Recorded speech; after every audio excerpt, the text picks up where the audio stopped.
define it that way, which I think Tucker does, more and more people are like, well, I'm out. Beirut is starting to look like Gaza, and you're unapologetic about it. And now I'm sick of it, and I don't care. And I think Tucker doesn't care, and I think you don't care, and sane people don't care. Call me whatever the hell you want. I don't care. Name one political concession. Name one political concession. I have sat on panel after panel after panel with Scott Jennings as he lies about this war. I'm not playing the games where I have to be nice. Don't be a wise ass, okay? Stick to the substance. Mockler, you have no reason to apologize. The reason why they're attacking your tone is because they can't attack your substance. Let me get the small violin out. I had stage 4 prostate cancer. I was shot 5 times with hollow point bullets on the orders of the Gaudis to the Gambinos. You keep the king and the queen there. We'll keep Mickey. Oh, guys, do me a favor and double tap that screen, like the video if you haven't already, guys. Let's get more people on our conversation by double tapping that screen. And any question, comments, jokes, or disagreements, feel free to super chat it in. $2 and up. Appreciate the support, guys. Mickey Mouse and Minnie Mouse here because that's your Disney World. Last week, 2 Jewish men were stabbed in a primarily Jewish London neighborhood. The Somali-born suspect was heroically detained by police, and thankfully, this time, both men survived. But attacks like this keep happening with disturbing frequency all over Europe and in the United States, too. The only correct response is for everybody to emphatically reject anti-Semitism wherever they see it, just as the correct response to an attempt on the president's life is to reject all forms of political violence. It's not a correct response to censor liberal opinions or liberal people on the basis that the attempted assassin had left-wing positions. And the exact same thing can be said of criticizing Israel. In fact, conflating Israel and Judaism is part of the problem. And it's the people who claim to be most concerned about anti-Semitism who keep doing it. Last week, Mark Levin called for so-called Nazis, including Dave Smith and Tucker Carlson, to be deplatformed using the exact same language that was once deployed against conservatives like him. Listen carefully to his words here. The hate crimes against Jews in Europe are through the roof. Against Jews in the United States are through the roof. And bro, this what killed me about Mark Levin. He's turning the right. He's turning MAGA into a bunch of leftists. It's getting to the point where MAGA is now calling for people to be censored. MAGA is now calling for people to have their sponsors stripped. It's like, this is MAGA. This is what MAGA's doing now. And it's sickening because it's just like the same thing you guys are criticizing the Dems for, you guys are doing in full force. Into your own at that. That's the worst part. At least the Dems did it to the Republicans or the other side. You guys are doing it to your own. That's the sick part about it.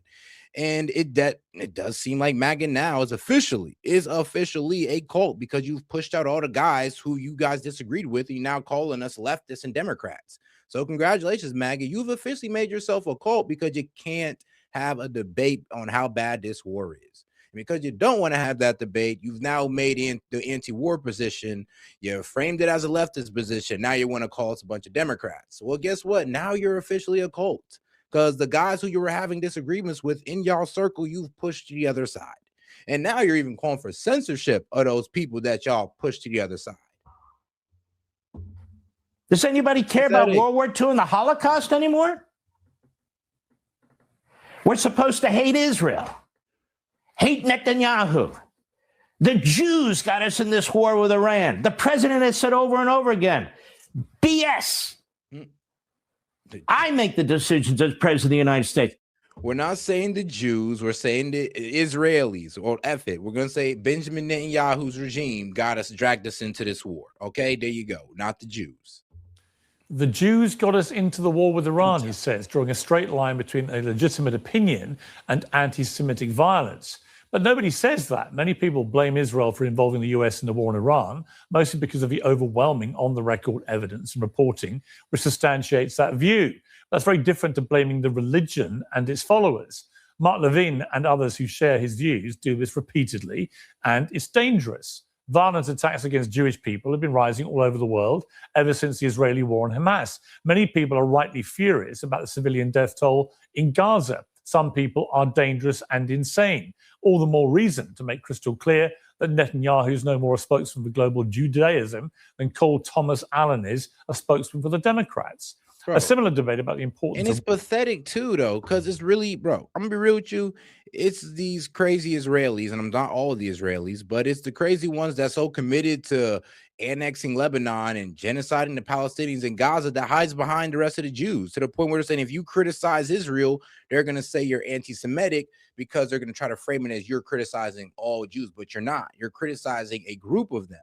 Not all of them, but for some reason they want to run away from the debate by calling you an anti-Semite because, well, of course they can't defend the position that they're holding.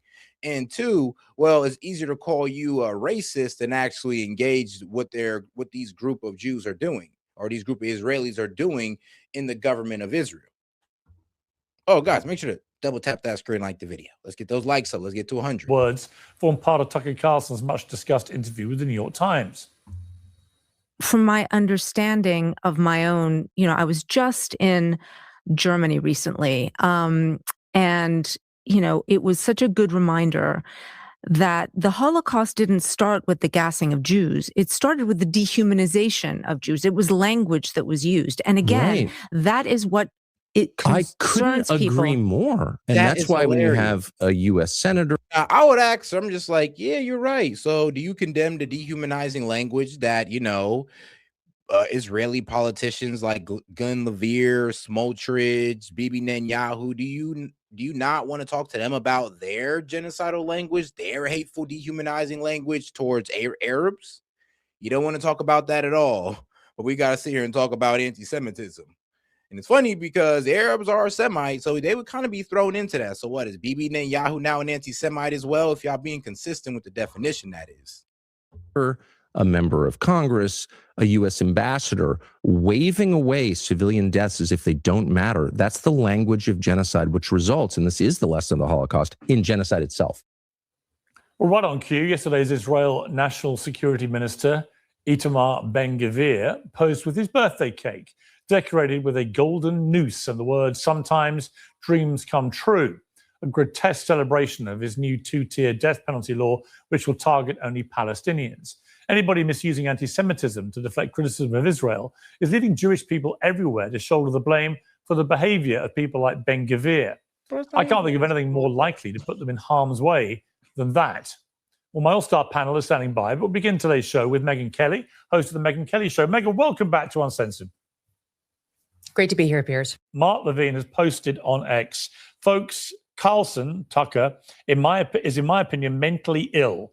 That is the explanation. It's not complicated. What he says, incessant lying and conspiracies, obsessive hatred of Israel and Jews, his speech pattern and odd rambling, strange cackling, wild. Shout out to my man Agent Nice. Like, here, $5. And he said, the problem is both political parties have been infiltrated by a lot of the same folks. That's why they sound the same once they are in power. I mean, damn, I ain't gonna lie, bro. You're not lying, bro. And appreciate the support. Both sides have been infiltrated, but it does seem that the Republican Party have been infiltrated heavily. I mean, it's to the point we got Republicans talking about anti-Semitism laws and controlling education to how they teach about the Holocaust and what they can say and all this good stuff. AKA, they can pretty much rewrite they're going to rewrite history to our children about what's happened with recent events because of anti-Semitism laws in education. And trust me, they're going to start stretching it more. So that's Republicans pushing that stuff. And that's against freedom of speech, but they don't really care when it comes to, I guess, Israel. It's kind of weird, but it is what it is. And on the Dem side, there's Dems that, of course, that support Israel, like Chuck Schumer, what was it, Hakeem Jeffries. I mean, they're both avid supporters of Israel. But the problem is, though, that the younger generation of the Dems are kind of turning against Israel. So it looks like the Dems are a bit more on it when it comes to that point. But Dems, I'm gonna be real with you, they've always been better at geopolitics than Republicans. But Republicans always been better at domestic policies or domestic politics than liberals or Democrats. Mood swings and all the rest. That's his latest diatribe about Tucker. He's done similar to you as well and others. What do you make of that? Frankly, I can't believe that Fox News allows him to continue going on the air, given what he's saying about mainstream conservative figures. It's really dangerous. And I think if Mark Levin and others want to figure out why there's so much negative feeling happening about Israel right now, they should start by looking at Israel instead of the people who are offering the criticism. You know, it's not dissimilar entirely from the whole thing with Ben Shapiro going after you, going after me, deciding on his own who can and cannot be within the conservative movement. And then when some of us said, who died and made you king of conservatives? Who gets to decide who's in and out? They said, you're an anti-Semite. Wait, no. What you're saying is creating anti-Semites. No. What he is saying is creating anti-Semites. Anybody who purports to be real with you, like, yeah, you're going to create anti-Semites when you're shutting people down for talking about them. Like, here's the thing. People get, this is how somebody turns into an anti-Semite. They start talking about Israel on their social media and it gets shut down. And this is a real story. This is what actually was happening before October 7th, before you can actually really talk about Israel. So at that time, really, if you was to go ahead and talk about Israel too harshly, your channel is going to get taken down. And I'm sorry, but they wasn't doing that for any other country. But for some reason, past October 7th, you really couldn't hide it no more. And I kind of lost my train of thought on that one. So I'm going to get back to the video. My bad. Say, I will decide who died and made you king of conservatives, who gets to decide who's in and out. How you make anti-Semites? Oh, yeah. By banning them for talking about Israel. And at a certain point, they go too far down the JQ question or the JQ pill. And they start hating Jews because Jews have pretty much shut down their livelihood, banking, kicked them out of high establishment. I mean, that's how you get people like Nick Fuentes. And if you actually listen to Nick Fuentes' story, I don't agree with the outcome of how he talks about Jews or how he feels about them, but I understand where it comes from, seeing that, you know, they kind of honed in on you and destroyed your life at a certain point. And that's how you create anti-Semites. I mean, bro, I'm just going to keep it real. If a bunch of black people came in and killed your entire family, I wouldn't be mad at you if you had felt some type of way towards black people. I prefer you wouldn't, but I get why you do. They said, you're an anti-Semite. Wait, no. What you're saying is creating anti-Semites. No. What he is saying is creating anti-Semites. Anybody who purports to say, I will decide who can speak and who cannot, and how they need to speak and how they can't, automatically engenders a sort of revulsion by the thinking West, because we have freedom in our blood and we don't work that way generally. That tends to be a very far left thing, the policing of the language. And there have been people who are very pro-Israel, like Levin, like the folks over at Commentary Magazine, who for a very long time now have been trying to conflate anti-Zionism is anti-Semitism. And then a debate unfolded about what is anti-Zionism? Because many of us thought it was, do you believe that Israel, you know, is a country, like they deserve to have a place to live? It's kind of morphed into more like they have a biblical right to your support for whatever portion of the Middle East they want to occupy. And if you define it that way, which I think Tucker does, more and more people are like, well, I'm out. I'm not saying that. They don't have a right to dominate the Middle East, and they don't have a right to be in those particular borders any more than the United States has a right to be in its particular borders. You know, over the course of hundreds of years, these things change. There's not a biblical right that I need to support as a Christian. But it has been the most ardently pro-Israel people, like the Commentary Magazine people, like Mark Levin, who have been trying to intentionally make that conflation. And it's just not true. You go on your show regularly and criticize your government and the United States. I do the same. I mean, if you counted up all the criticisms I've had of obviously the Joe Biden administration, the Obama administration, but also the Trump administrations, we'd be here for months. All right, bro. I guess I got to grill somebody. So, yeah, you're putting me on the spot. First off, I'm gonna be real with you. You didn't create tech. Actually, yeah, you manufacture tech in Israel. So you didn't create anything, big dog. And if you're really wondering who created tech, let me introduce you to my dog right here, man. Shout out to my man, Jesse Eugene Russell. Shout out to my dog here. Black man, an African-American engineer, is recognized for pioneering the digital cell phone and contribution to 4G technology in the 1980s and 1990s. I mean, you said what my people did, and I'm showing you my boy Eugene Russell was out here cooking. So, but that wasn't you. That wasn't you guys. I mean, shoot, don't do that. Don't do that now.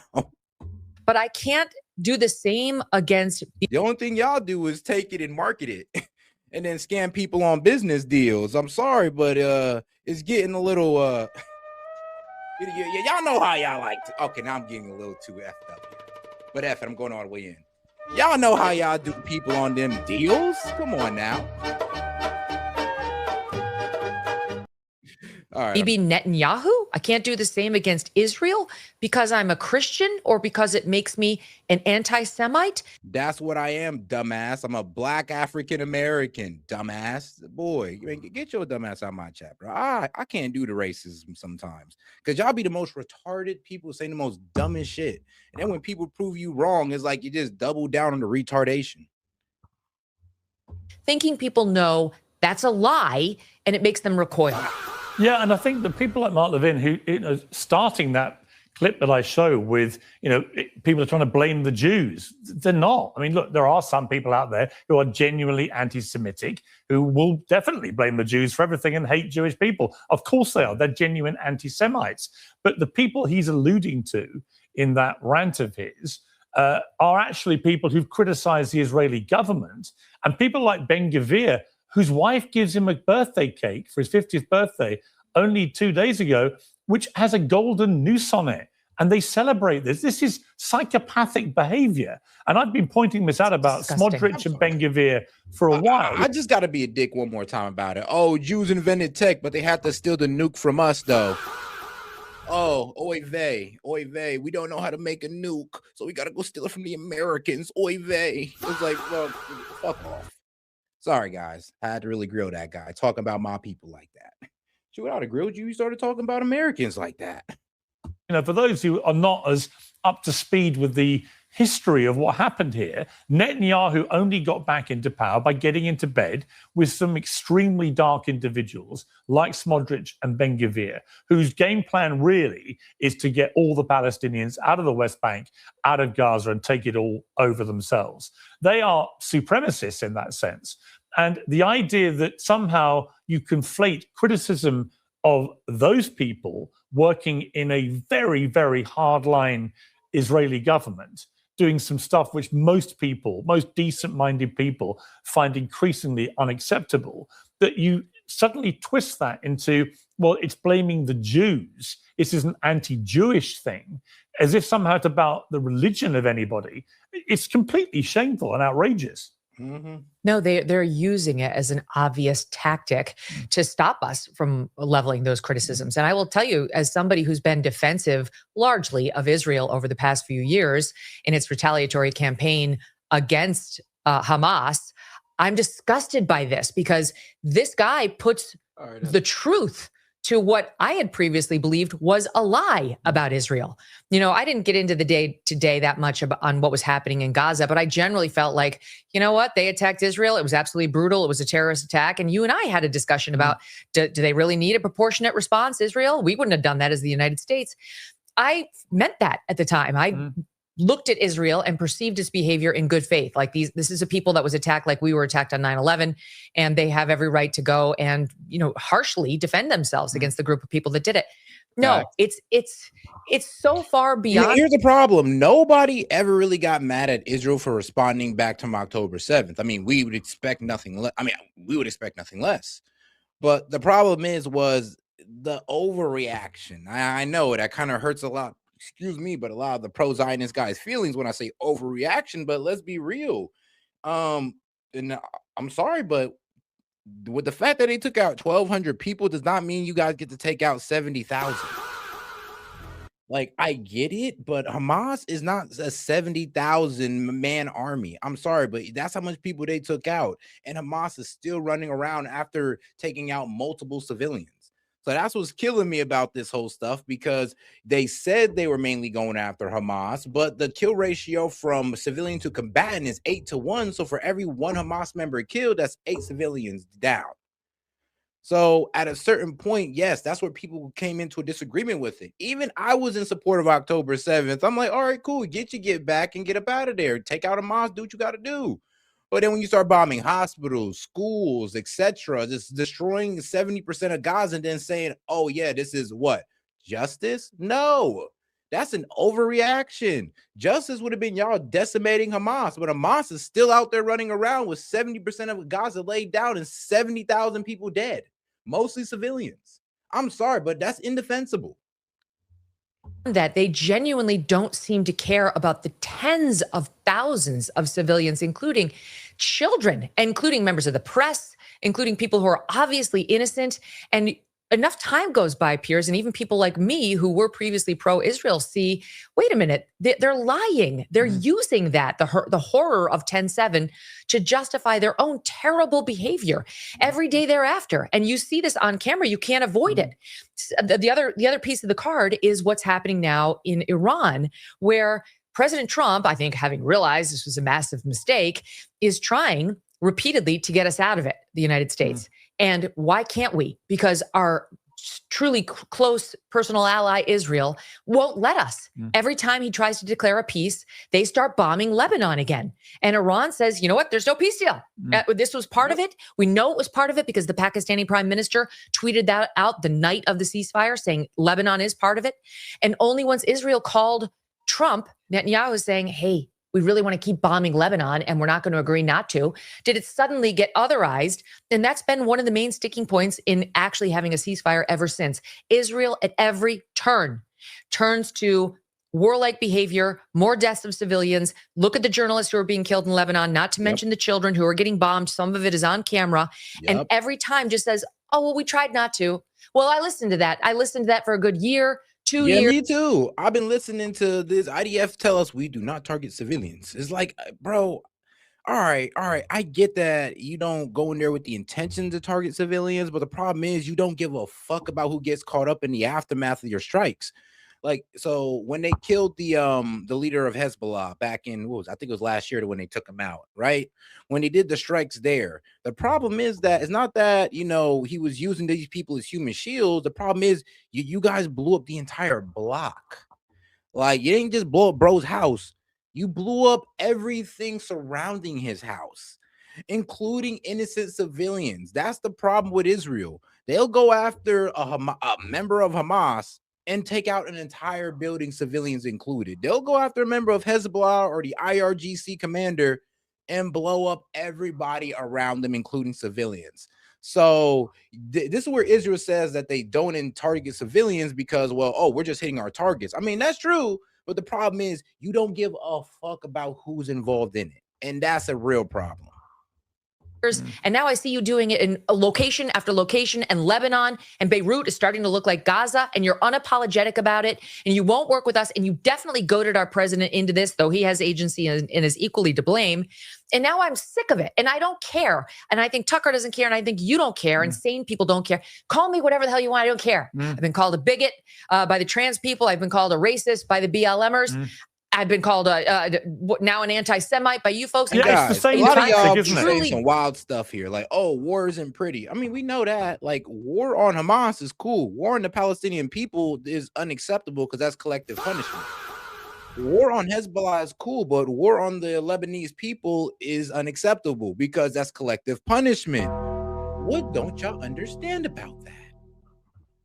Or maybe some of you guys are just really down for collective punishment. Y'all just cool with that. And it's kind of crazy how, when the pro-Zionist people are all about collective punishment, but you guys hated what Hitler did to the Jews, though. It's like, come on now. Disgusting person, or I just have political takes based on reality that are mainstream now. Yeah, it's the same tactic each time. It's actually a tactic of enforcing censorship. What they're trying to do is bully people like me and you into not being critical of things like Israel's policy in Lebanon or Gaza, or, as you say, criticism of the transgender arguments, particularly surrounding women's sport, which was, to me, history will look back and go, who on earth ever defended that nonsense? To other issues involving the BLM riots, for example, when they happened. You could have a perfectly legitimate position being outraged about what happened to George Floyd, and also think the rioting that followed was outrageous, and there was a double standard about the way those rioters got treated compared to, say, the January 6th rioters. All these things, if you're intellectually honest, you can be honest about all of these things separately. And what happens is, as you said, you get called anti-Semitic, transphobic, racist, and it's a deliberate tactic to silence us. And it's a really I mean, bro, it's like when you, I'm be real with you, like when black people, and they still do this today, so shout out my people, but it's pretty much when black people try to call you racist anytime you criticize the black community. You see, because it's kind of like a scapegoat for accountability. We don't ever have to take accountability because every time you try to hold us accountable, we're just going to call you a racist. And it's like, it's funny how they let the Jews do that. It's funny how they let the Israelis get away with the same thing that they criticize black people for. Conservatives. Nah, now I'm on y'all ass because that's exactly what you guys have been criticizing black people of for years. And I champion that. I get it because it is wrong. But to sit there and let the Jews do it with impunity is absolutely outrageous. When y'all know damn well y'all was criticizing us every single day for that. So no, you guys should have the same heat for the Jews, same heat for the Israelis, same thing you was giving to us. They want to say racism every time they want to dodge accountability, hone down on them about it, just like you did the black people. Go ahead. I want the same consistency, please. Go ahead. Same pressure. Hideous one. The anti-Semitic charge is a little different from the other charges in the following way, in my experience, because I'm new to this. I've been very pro-Israel, and I'm in no way an anti-Semite. Absolutely not. And there actually is zero evidence to the contrary, other than I continue to be friends with Tucker Carlson. Okay, great. But it's different from the others because on the right, I think most people dismiss, okay, racism. We're used to them saying that whenever we get critical of like these affirmative action programs or whatever.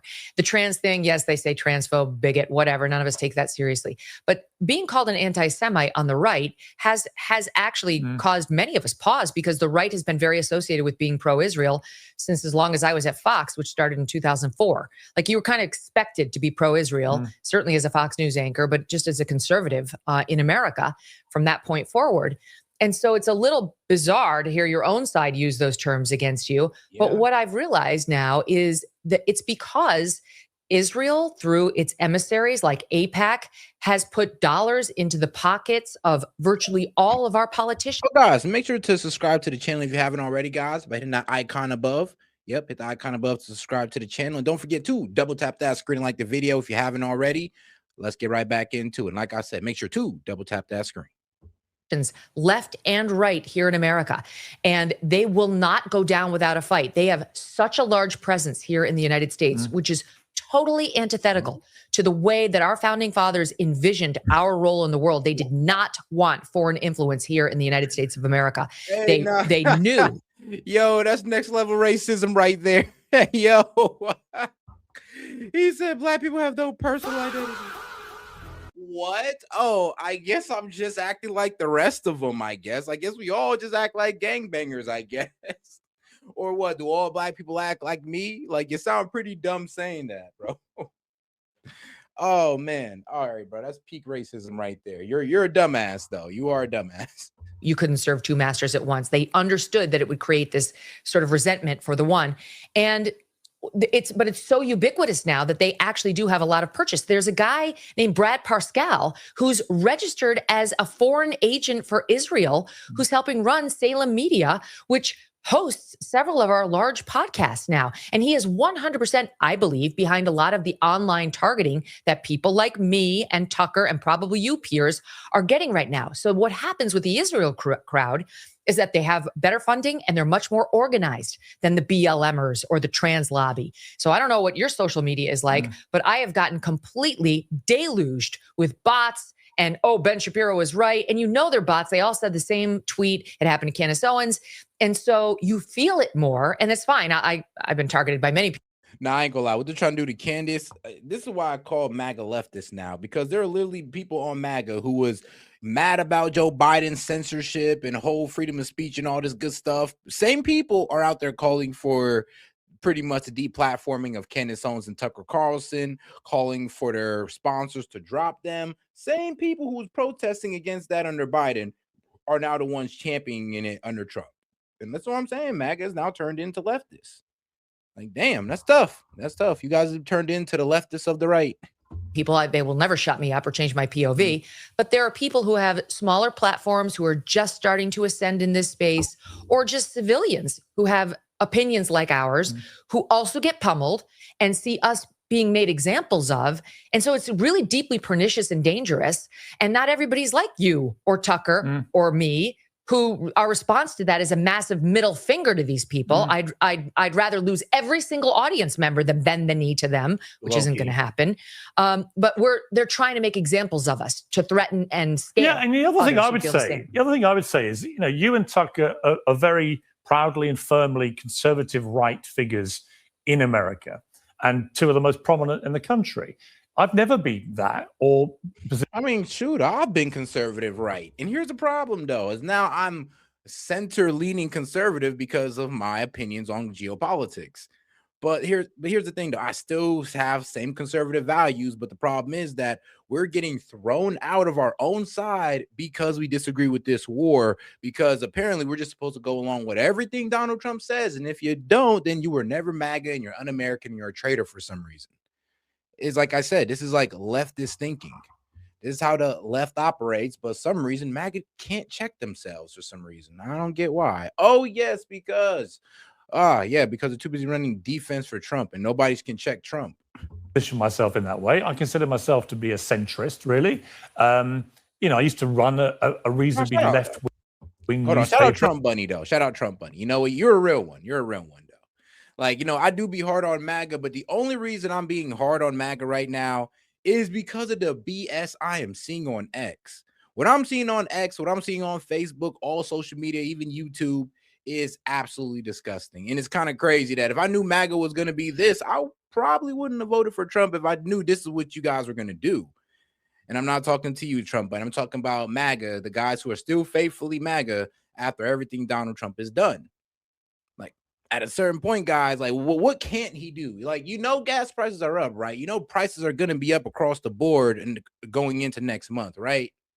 Like, what does it take for Donald Trump to do for you guys to sit there and be like, all right, we actually got to start condemning this guy? Because maybe if you guys showed some type of condemning instead of dick riding him the whole time, he would actually see the error of his ways. But when he's around an echo chamber of everybody who just supports him no matter what, there's going to be no change. In the UK, the Daily Mirror. I'm certainly not conservative right by any normal metric. There have been a lot of crossover points, I think. The woke explosion, for example, brought a lot of us together on all that stuff. So lots of things that I find myself agreeing with you about, and there are some things you and I wouldn't agree about. But what this leads me just into the other point I was going to make, which is the incendiary nature of political rhetoric now. I just sense is getting completely out of hand, and is driven by an inherent intellectual dishonesty, that people are just getting more and more venomous in their rhetoric. And I don't exclude the president from this, right? I've known him a long time. I consider him a friend. I was texting with him last week about the Royals, in which he showed the very best of President Trump. He was very, warm and friendly and cracking jokes and very charming. And then, other times in the last few weeks, he's gone pretty berserk on social media and talked about annihilating 90 million people and so on in Iran. What do you feel about this general debate about rhetoric, political rhetoric, particularly from those political leaders? Well, I mean, I reject the leftist accusation that, having controversial opinions is causing mass shootings and so on and so forth. I just don't generally think. I think there are crazies out there who do what they're going to do, and it's unfortunate. And even if like some angry rhetoric was somehow incentivizing some bad behavior, this is America. You can say what you want to say. It's like very hard to police that.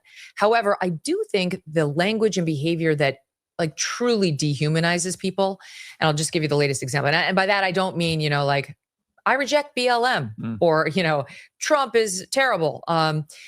It's the stuff like those young high school girls on these now viral videos who are playing the audio of Charlie Kirk's assassination, his last few words, and then the sound of the bullets ringing out as the changeover music from their before pictures getting ready for the prom to the after with their prom gowns on and their makeup and hair done. Whoa. That is dehumanizing. Yeah. Like that stuff is genuinely dangerous. The celebrations of Luigi Mangione, the hundreds of TikTok videos of people saying like the shooter at the Trump assassination attempt, most recent, needed to get a better plan and better aim. How sad people were that he didn't get murdered. Like that's effing crazy, Yeah, Piers. And that stuff truly, I think, is leading us down a really dangerous path because we've always had psychos, but the open celebration of the attempted assassination. All right, guys, I have to pretty much find out what in God's name she was talking about. So I found it. Now, you know, if your expression device, hopefully this doesn't offend you too much. But let's get into it. Let's see what they're doing here. Counting or not counting gang violence? Great. Yo! Counting or not counting gang violence? Great. Hey, yo, all right. Highly inappropriate. Counting or not counting gang violence? What? Great. Hey, yo. Okay, and this is what's going viral. It's the same video that's going viral that these young ladies made. Pretty much just great. Yeah, that's out of pocket. That's extremely out of pocket. And I mean, they probably just ruined their chances of getting into college doing that dumbass shit, but it is what it is. Oh my goodness. Now that is dehumanizing right there. Like absolutely outrageous. Is only going to lead to more of them. And we're now at a place where you've got some 20% of young liberals thinking political violence is okay. They see it. I think it's 6% of conservatives. So there is an imbalance there, though it's not entirely one-sided. And as somebody who, yes, I am more right-leaning for sure in my ideology, but I'm a registered independent, so I'm not a Republican. I would vote. Guys, make sure to double tap that screen and like the video, guys. Let's get more people on the conversation by double tapping that screen and liking the video. For both sides, and I have voted for both sides, but I see that it is the right that is mostly dying as a result of this. It has to stop. Like, it really has to stop. I think people are getting scared right out of the political arena. Just finally, Megyn, we're going to wrap up, but Donald Trump and Iran, it looks to me like he is desperate to get out of this with any kind of victory that he can. But at the moment, Iran is just not playing ball and has managed to work out that the control of the Strait of Hormuz is all they really need to do to string this out as long as they like and cause enormous damage. What should Trump be doing, do you think? I mean, if I was advising him, I'd be like, you know something, that if this goes on for another few months, you can kiss goodbye to the House and the Senate in November. This is going to be enormously politically damaging for you, for the Republicans, for everything. I mean, he might already have to do that already. And the problem is, all he had to do was not get into this war, focus on affordability. I mean, gas was going down, inflation was going downwards. If he'd just focused on that while having a high-ass stock market, he'd have been good for midterms. It wouldn't have been perfect, but at least he'd been able to keep the Senate. And we'd have knew that for sure. Now, the Senate is in question. Not just the House, but the Senate is in question because of this. Because affordability has gotten worse. As you've seen, gas prices are about $5 basically. And inflation has went from 2.4 to 3.3%. And I'm guaranteeing you we're going to see an increase when the April numbers come out. And there's no easy way to sort this.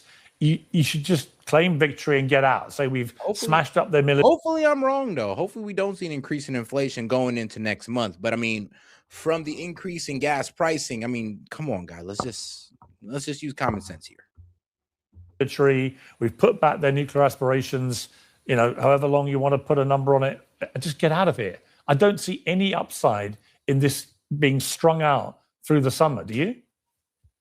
No, this has been a disaster for the Trump administration and for our country and for the world.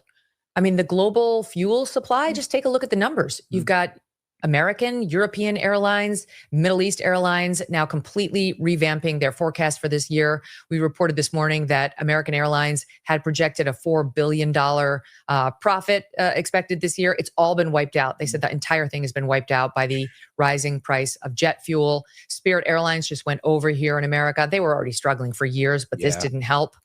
And all of that's going to eventually get passed on to the consumer. So, and that's just one example. That's airline fuel. I mean, forget prices at the actual gas pump and the cost of oil in general. I mean, one thing that's also going to start getting expensive is fertilizer, aka food prices are going to go up because we're going to have a shortage in fertilizer supply. Like, this war is not working out for Americans in any way, shape, or form. And I have not met a pro-war guy who supports this war been able to honestly elucidate how this does like benefit the American people. All they could say is, well, we're preventing Iran from getting bombs, a nuclear bomb. What, a nuclear bomb that they never had, that they were never going towards? So AKA, you're letting me know that we're doing this for no effing reason. Man. Oh, make sure to double tap that screen and like the video, guys. Let's get more people in the conversation. Which tends to skyrocket energy and other prices. All of that's coming even if we end the war today. So my best advice to the president would be, give the Iranians the deal they want. They seem to be willing to deal on the Strait of Hormuz, which of course is an absurd place to be. It was open before this war. If we had just left them alone, we would never have this problem. But give them a deal to get that thing back open, because it does need to open back up. Facts. And let them give you a fig leaf on nuclear ambitions. Because look, we already devastated their ability to develop a nuclear weapon back in June with the strike on the plants. We know that. We know they were nowhere near getting a nuclear bomb from our own intelligence community, who told that to President Trump just before we unleashed this war on them. So we don't need much from the Iranians on that front. They haven't gotten better able to produce a nuke as a result of this war. Just get out. Let them give us some stupid fig leaf that we can declare as somehow. Not gonna lie, what's always gonna piss me off about this, how we jumped into this war, is the fact that we ignored our own American intelligence, our own CIA, to listen to the Mossad. And we all know that Israel's been trying to drag us into a war with Iran for years at this point. So if to sit there and believe the Mossad or Israeli intelligence over our own, I ain't gonna lie, bro, that's low-key kind of un-American. I'm gonna be real with you. That's like low-key un-American that Trump did that. I just don't like it. It just sits wrong in my stomach. A victory. Oh, it's better than Obama's joint, agreement, and reopen the strait, which is the number one thing. You did decimate pieces of their military. Great. Malcolm, don't say that, or we are really cooked out here. Great, call it a win. This is a nightmare. We don't have to get into the specifics, but get out. Just get out. And what you can see, Piers, is he knows that. He knows that, but the Iranians know it too. And they won't just bend the knee. And Trump is not used to being in this position. He's used to bullying his way out of everything. And these guys cannot be bullied. And he doesn't know what to do. He's great at shit talking, and he's really not great at winding up wars that he starts by choice. That's what we're learning. Yeah, it's hard to disagree. Megyn Kelly, always brilliant to have you on Uncensored. Thank you so much. Thanks for having me. See you soon. Well, listening patiently and ready to debate, I'm joined by my panel, Curtis Sliwa, who's the Guardian Angels founder and former Republican candidate for mayor of New York, Geraldo Rivera, the correspondent-at-large of News Nation, Adam Mockler, political commentator and Midas Touch contributor, and Anna Kasparian, host and executive producer of The Young Turks. Geraldo, let me start with you. You've always struck me as a reasonable voice in America, in a cacophony of mayhem. This war in Iran, from where I'm looking, and I raised these concerns after day one, and nothing has shaken my belief. It looks to me like Donald Trump has got into something which has turned out to be a lot more difficult than he thought it would be, perhaps because the Israelis had assured him it would be easier than this. And that now he's in a position where if he carries on, it's politically disastrous, economically disastrous. And if he gets out,